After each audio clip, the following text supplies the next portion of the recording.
If the interpretation of Mendelian experiments we have been discussing are correct, then both parents must be contributing equally to the DNA of the progeny during sexual reproduction. We have discussed this issue in the previous chapter. If both parents can help determine the trait in the progeny, both parents must be contributing a copy of the same gene. Now we have seen in monohybrid cross and dihybrid cross that we have factors. Genes are the factors that are present in pairs.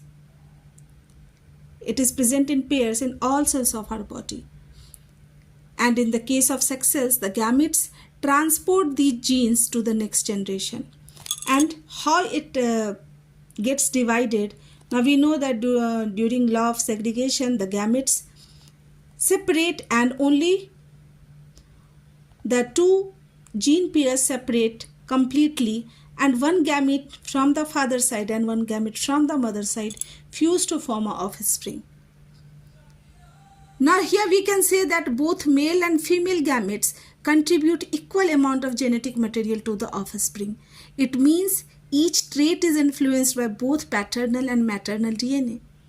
And we can say that each offspring has 2 copies of a gene for each character. And here one allele from the father and one allele from the mother. So we can say that 50% of DNA comes from the father side and 50% from the mother side. So they equally contribute to form a character.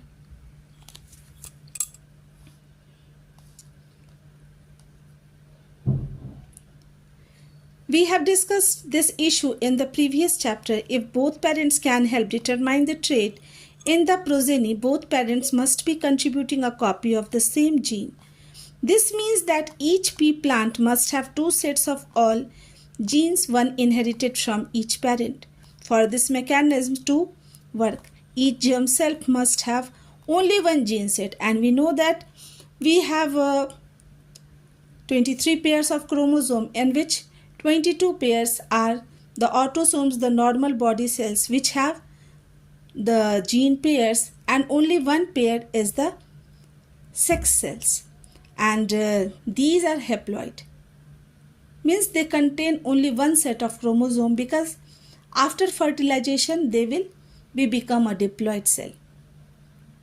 So sex cells, the gamete cells, are haploid and they have only one germ set.